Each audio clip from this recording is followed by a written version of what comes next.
Bonjour, au cours de cette vidéo, on va travailler sur la résolution d'un exercice de type BAC. Alors aujourd'hui on est le 17 février 2021, demain normalement se pose le rover Persévérance sur Mars, de la mission Mars 2020.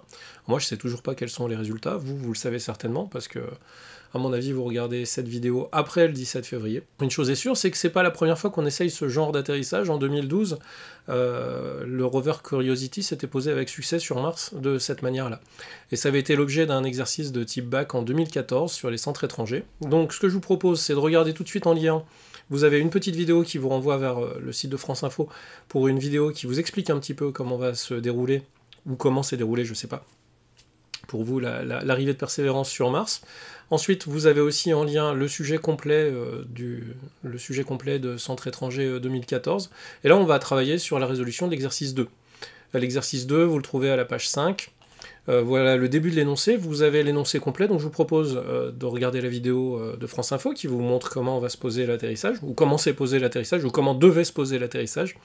Ensuite, je vous propose de prendre connaissance du sujet, de bien lire l'énoncé, là vous n'avez que le début, et puis de réfléchir aux premières questions. Et puis on passe directement à la suite pour pouvoir répondre aux questions et résoudre cet exercice. Bien, première question, établir l'expression du travail du poids de l'étage de descente lors de son déplacement du point A au point B, défini sur la figure 1 que vous voyez en dessous. On nous demande juste d'établir son expression. On ne nous demande rien démontrer, donc on va partir de sa définition. Donc la réponse à la question 1.1, c'est par définition, le travail du poids, le travail W, work, du poids, c'est égal au produit scalaire du poids par le trajet AB. Donc c'est égal, par définition du produit scalaire, la norme du poids, multiplié par la norme de AB, multiplié par le cosinus de l'angle entre les deux qu'on va noter θ. Et comme ici, on sait que le poids c'est mg, on peut remplacer le poids par m fois g, fois AB, fois cos θ, l'angle entre le vecteur poids et le vecteur AB. On relit bien la question, établir l'expression du travail du poids lors de son déplacement en fonction de m, g, AB et de l'angle entre P et AB noté θ. J'ai bien donné l'expression du travail du poids en fonction de m, de g, de AB et de l'angle θ. J'ai répondu à la question 1.1. Parfait, il faut que je passe à la question 1.2 maintenant. Je vous laisse réfléchir à la question 1.2, vous pouvez mettre la vidéo en pause parce que juste après, voilà la correction de la question 1.2. Deuxième question. Pour répondre à la question, je vais commencer par recopier le résultat précédent pour qu'on l'ait sous les yeux. Le travail du poids, c'est le poids scalaire. Le trajet AB, c'est égal à m fois g fois AB fois cosinus de l'angle entre les deux. Bien, on nous dit de s'appuyer sur un schéma. Alors le schéma, on l'a en dessous. Donc on va essayer de travailler dessus, ce sera plus simple. On va zoomer. Ici, on a notre rover qui va passer du point A au point B. Alors ce que je peux faire, c'est commencer par représenter le vecteur P, puis le vecteur AB. Donc le vecteur P, il va être vertical vers le bas. Le vecteur AB, il va rejoindre les points A et B. C'est des vecteurs, je n'oublie pas de mettre les flèches. Ici, j'ai le vecteur P, ici, j'ai le vecteur AB. Le fameux angle θ, entre les deux, c'est celui-ci. Voilà. Là, j'ai mon schéma qui est un petit peu plus clair, et puis je vais essayer de répondre à la question. Alors, je lis bien l'énoncé. Qu'est-ce qu'il me dit l'énoncé? Il me dit qu'on admet que la masse m de l'étage de descente reste à peu près constante. Autrement dit, je vais considérer que la masse m va être constante tout au long du trajet. Ensuite, il me dit aussi que le champ de pesanteur martien est uniforme durant cette phase, donc g est constant. Autrement dit, le poids, dont la norme vaut m fois g, est constant.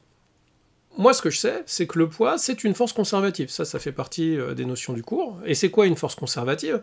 C'est une force dont le travail est indépendant du chemin suivi. Autrement dit, que mon rover aille du point A au point B directement, ou qu'il aille du point A en passant par au-dessus, il remonte, il descend, il repasse en dessous, et puis il revient ici, ça reviendra au même, le travail sera identique. Donc, on me demande d'établir l'expression du travail du poids en fonction notamment des altitudes ZA et ZB. Eh bien moi, ce qui m'intéresse, c'est de me servir du schéma, récupérer ces fameuses altitudes ZA, ZB. Alors, l'altitude du point A, c'est ZA, je vais la retrouver ici. L'altitude du point B, je la retrouve ici. Comme ma force est conservative, et que son travail est indépendant du chemin suivi, je vais utiliser un chemin qui est plus intéressant pour moi, qui sera plus facile à calculer. Le chemin le plus facile pour moi, c'est de passer par un point C qui serait à la verticale du point A et qui serait sur la même altitude que le point B. Donc le point C, ce serait tout simplement de venir tracer ici, effectivement, un trajet vertical, et le point C, je l'aurai ici. Et en fait, comme ma force est conservative, ça veut dire que j'aille directement de A à B, ou que j'aille de A à C, puis de C à B, ce sera le même travail. Et vous allez voir que ça va nous simplifier pour le calcul. Ça, c'est un grand classique qu'il faut savoir utiliser. Je reviens à mon calcul. Mon schéma est assez clair, je sais que comme ma force est conservative, que j'aille directement du point A au point B, ou du point A au point B en passant par le point C, j'aurai le même travail. Mais quel est l'intérêt de faire ce genre de schéma? Eh bien tout simplement parce qu'on va faire apparaître le fameux cos de θ. Le cos de θ, il est ici, moi je ne le connaissais pas. Et ici j'en ai un triangle rectangle, je viens de fabriquer un triangle rectangle. Alors ici dans mon triangle rectangle ABC, tout ce que je sais c'est que le cosinus de θ, qui est par définition côté adjacent AC, sur l'hypoténuse, dans le triangle rectangle, l'hypoténuse CAB, ben c'est tout simple. Je peux venir remplacer mon cos θ ici.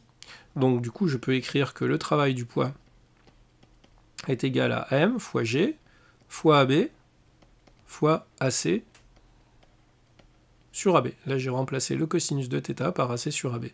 Et je vois évidemment que AB se simplifie. Donc finalement, le travail du poids, il est égal à M fois G fois AC. Et puis AC, ici, le segment, en fait, AC, cette longueur-là, vous voyez bien que c'est la différence d'altitude entre ZA et ZB. Autrement dit, le travail du poids, il est égal à M fois G fois ZA moins ZB. Je viens de résoudre le problème, le travail du poids, il est égal à mg fois ZA moins ZB. Je revérifie ma question. Je me suis appuyé sur le schéma, j'ai établi l'expression du travail du poids, en fonction notamment des altitudes ZA et ZB. J'ai répondu à la question, je suis content, je peux passer à la 1.3, donc allez-y, réfléchissez à la 1.3, et puis on passe à la suite. Bien, pour répondre à la question 1.3, j'ai commencé par réécrire le travail du poids tel qu'on l'avait déterminé à la question 1.2, et puis on va déterminer la valeur du travail de ce poids entre A et B. Pour répondre à la question 1.3, on va se servir du document 1. L'idée c'est de repérer le point A, qui correspond au début de la descente autopropulsée, jusqu'au point B, connaître l'altitude du point B, c'est-à-dire le début de la descente du robot. Alors en fait, il faut faire le lien avec le schéma ici et puis le texte. Et le A, le début de la descente autopropulsée, donc le début de la descente autopropulsée, c'est le moment où il va allumer ses fusées, ses rétrofusées, pour descendre plus tranquillement. Si on lit bien le texte, c'est à 2 km d'altitude que l'étage de descente auquel est rattaché le rover se sépare et allume ses 8 moteurs fusées.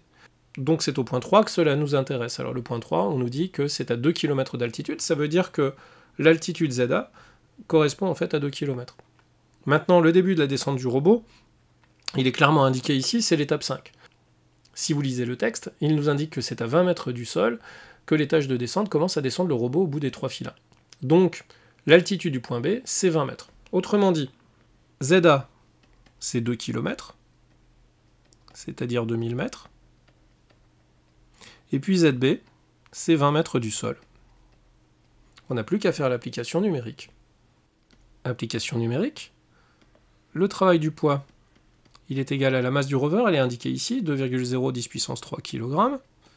Alors la valeur du champ de pesanteur au voisinage de la surface de Mars est donnée dans les données de l'énoncé, c'est petit g égale 3,7 mètres par seconde carré. Donc multiplié par 3,7 mètres par seconde carré, multiplié par ZA moins ZB, c'est-à-dire 2000 mètres moins 20 mètres. On sort la calculatrice, donc la masse, 2 fois 10 puissance 3, toujours utiliser cette touche-là, multiplié par 3,7 mètres par seconde, multiplié par, là on peut ouvrir la parenthèse, même si on pouvait faire le calcul de tête, 2000 moins 20. Alors on obtient un résultat qui n'est pas en notation scientifique. Moi ce qui m'intéresse c'est d'avoir la notation scientifique, pour que ce soit plus clair, plus lisible. La notation scientifique elle est simple à trouver, elle est indiquée ici. Vous voyez, c'est la fonction jaune, donc seconde. Donc si je regarde ici, mon nombre de chiffres significatifs, ce sera 2. Donc ce sera le 1 plus le 4, sauf que derrière c'est un 6, donc on va l'arrondir à un 5. Donc ça veut dire que notre résultat c'est 1,5 10 puissance 7. 1,5 fois 10 puissance 7. Et comme c'est un travail son unité, ce sont des joules. J'ai presque répondu à la question 1.3 parce qu'on me demande également de commenter le signe. Le signe du travail, il est positif. Ça veut dire que le poids, il a un travail moteur. Un travail moteur, ça veut dire qu'il aide au travail. Et effectivement, le rover, il est en train de descendre, et le poids, il aide le rover à descendre, puisqu'il va plutôt le faire travailler vers le bas. Donc, Le poids est dans l'engin à descendre, c'était logique que son travail soit positif, c'est bien le cas ici. J'ai commenté le signe, j'ai répondu à la question 1.3, je peux passer à la question 1.4. À vous d'y passer, et puis on passe tout de suite à la correction. Alors, pour répondre à la question 1.4.1, déterminer la valeur de l'énergie mécanique de l'étage de descente au point A et au point B, bon, on va commencer par l'exprimer. Alors, ça, c'est une question de cours. L'énergie mécanique, par définition, c'est égal à la somme de l'énergie cinétique et de l'énergie potentielle, ici l'énergie potentielle de pesanteur. Autrement dit, c'est égal à 1/2 de m fois v carré plus mgz. Moi, ce qui m'intéresse, c'est de déterminer les valeurs de l'énergie mécanique au point A et au point B. Donc, l'énergie mécanique au point A, c'est tout simplement l'énergie cinétique au point A, donc 1/2 de m fois va carré, plus la masse fois g, qui sont toujours les mêmes, fois za. Il ne reste plus qu'à trouver les valeurs de la vitesse et de za. Za, on l'a déterminé tout à l'heure, c'était 2000 mètres. La masse, on la connaît, elle est toujours indiquée ici, petit g c'est toujours 3,7, il nous manque plus que la vitesse au point A. On va encore avoir besoin du document 1. Si on regarde sur le document 1, il n'y a pas de doute, on était ici à la séparation de l'étage de descente, et on nous dit que c'est à 2 km d'altitude, c'est à une vitesse de 100 mètres par seconde que l'étage de descente se sépare de la capsule. Donc on est à 100 mètres par seconde quand on est au point A. On peut faire l'application numérique, donc ce sera égal à 1/2 fois la masse, toujours 2,010 puissance 3 kg, fois 100 mètres par seconde, au carré, plus la masse, 2,010 puissance 3 kg, fois petit g, 3,7 mètres seconde moins 2, fois za, qui était 2000 mètres. On reprend notre calculatrice, 1/2, ça fait 0,5, fois 2, 10 puissance 3, fois 100 au carré, fois 100 au carré, plus 2, 10 puissance 3, fois 3,7, fois 2000. Je repasse en notation scientifique pour connaître mon résultat, c'est 2,48, je dois l'arrondir à deux chiffres significatifs, donc 2,5, 10 puissance 7 joules. Ça, c'est mon énergie mécanique au point A. Je passe au point B. Évidemment, au point B, je vais appliquer la même formule. L'énergie mécanique au point B, c'est égal à 1/2 de m fois vb carré plus mgzb. M et G, on les connaît, on le sait déjà. ZB, on sait que c'était 20 mètres d'altitude. Il nous reste à connaître la vitesse au point B. Toujours pareil, on va revenir avec le document 1. Je vous rappelle que le point B, c'était l'étape 5. Et ici, on nous dit qu'à 20 mètres du sol, l'étage de descente a une vitesse de 75 cm par seconde seulement. Donc, on a la vitesse, on va pouvoir faire le calcul. L'énergie mécanique au point B est donc égale à 1/2 de 2,010 puissance 3 kg, multiplié par 75 cm par seconde, c'est 0,75 mètres par seconde, au carré, plus m,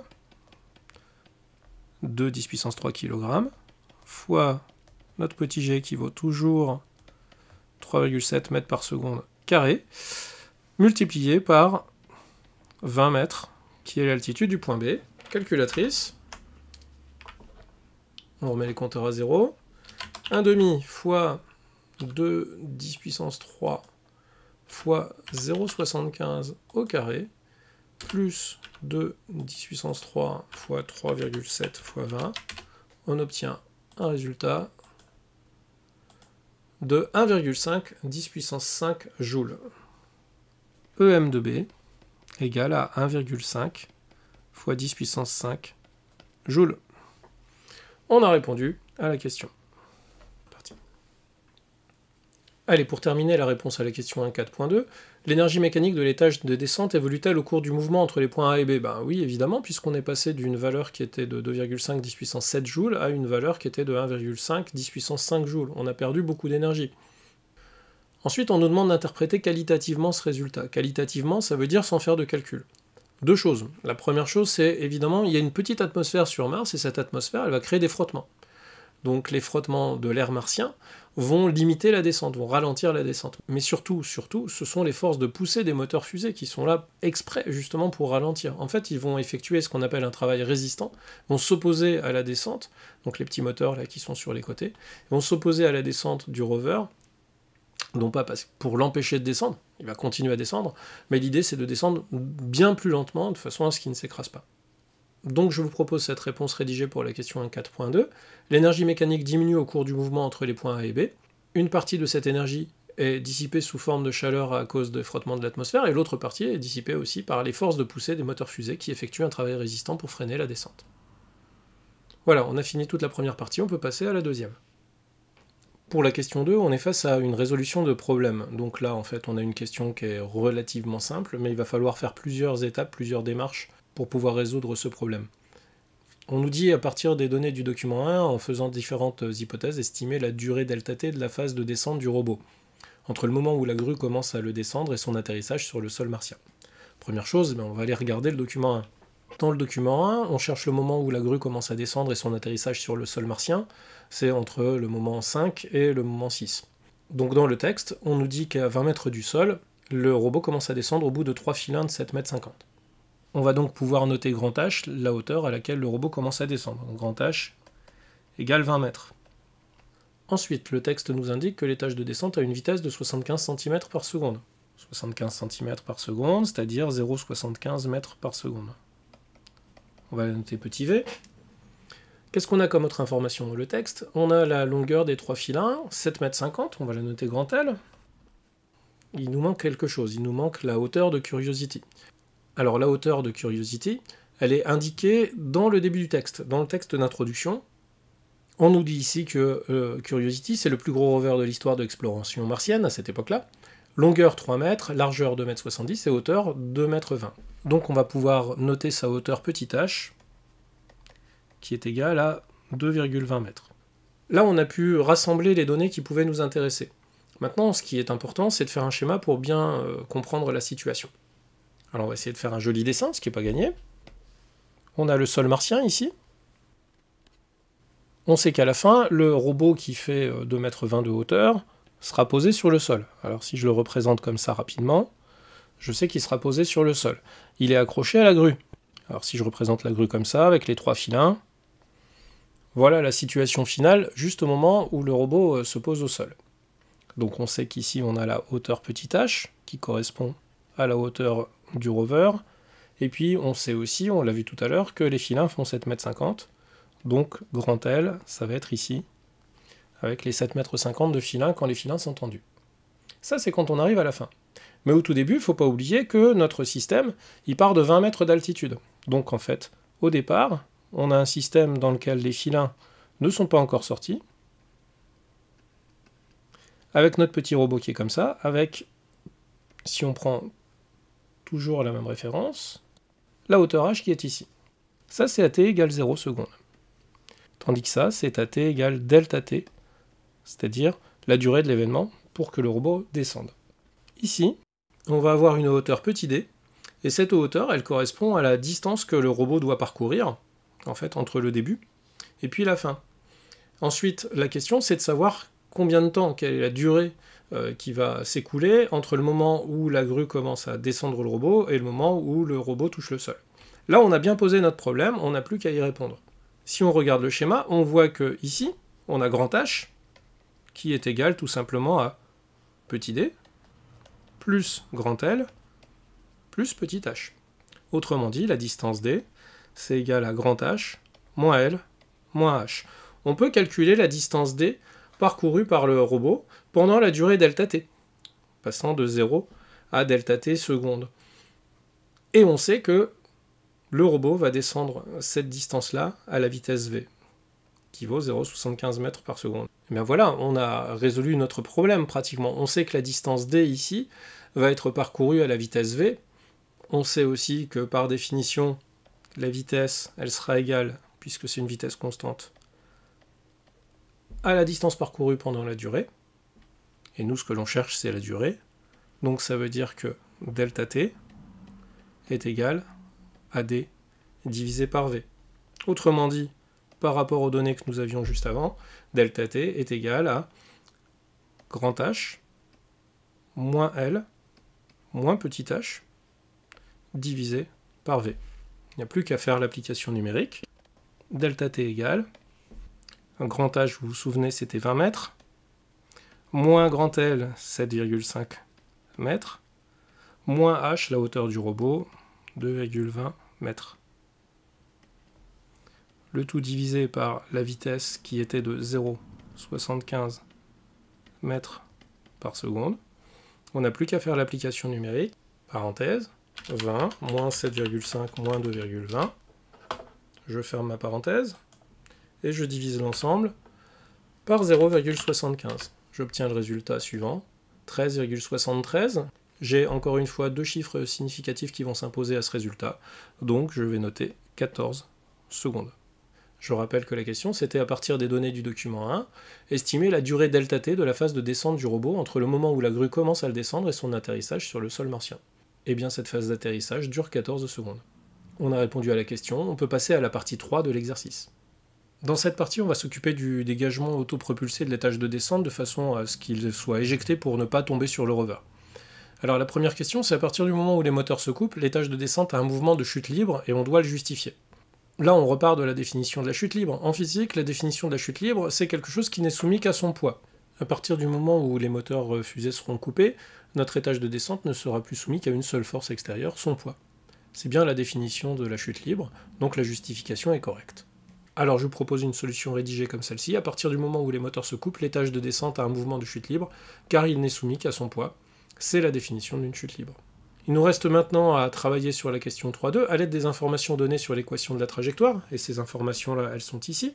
À l'aide des informations données sur cette équation, donc, déterminer la valeur de la vitesse initiale minimale permettant d'écarter l'étage de descente d'au moins 150 mètres du lieu d'atterrissage du rover. Donc on nous dit de partir de cette équation-là, on nous dit que le rover doit être à au minimum 150 mètres. Alors si je regarde la trajectoire, je peux la poursuivre tout simplement. Et là, je vais tomber ici avec une certaine abscisse x pour laquelle l'altitude sera nulle.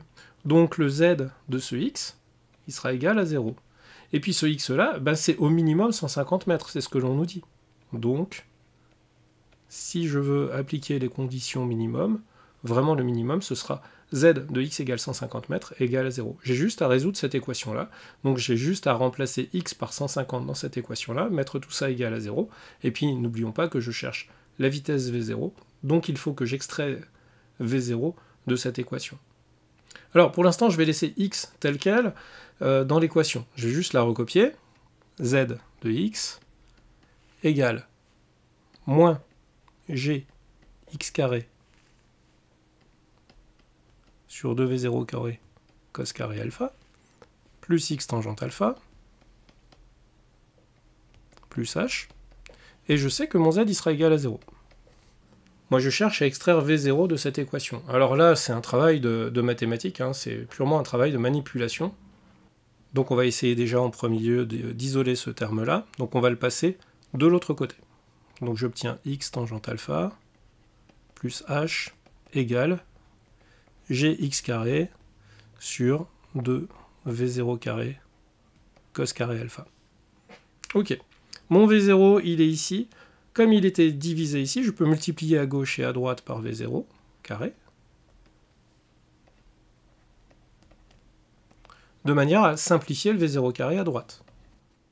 J'obtiens donc v0 carré, facteur de x tangente alpha plus h, égale gx carré sur 2 cos carré alpha.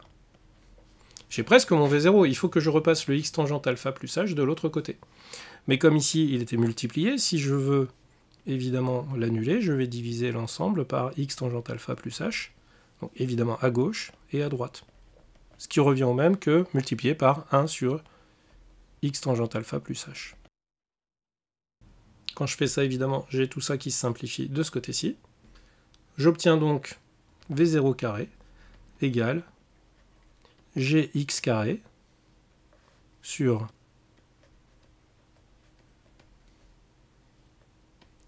multiplié par x tangente alpha plus h. J'y suis presque. Moi, ce que je veux, c'est v0.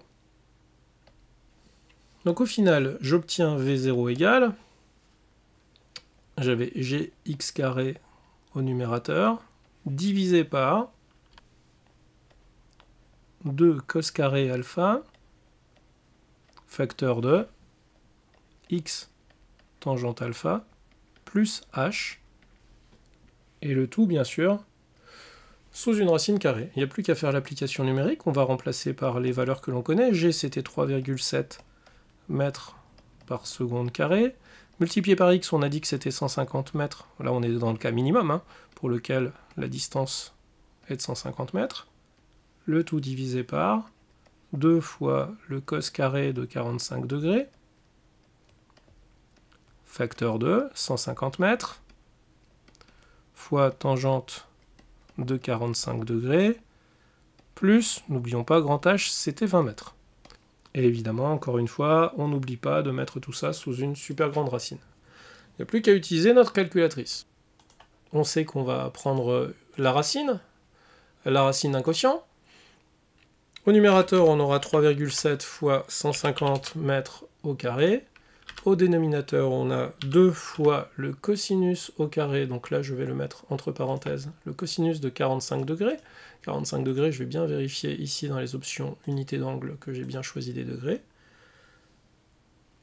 Je ferme ma parenthèse, je mets mon cosinus au carré, et je le multiplie par une nouvelle parenthèse ici, 150 mètres, fois la tangente de 45 degrés, je recommence l'opération pour être sûr d'être en degrés, plus 20 mètres, et je ferme ma parenthèse, et j'effectue mon calcul, et il me donne 22,129. Autrement dit, ici avec toujours deux chiffres significatifs qui sont imposés par les 3,7, V0 égale 22 mètres par seconde.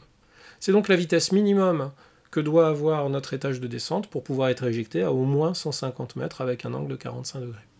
Voilà, on a fini de résoudre cet exercice. J'espère que ça a été clair pour vous. Et puis je vous souhaite bon courage pour la suite.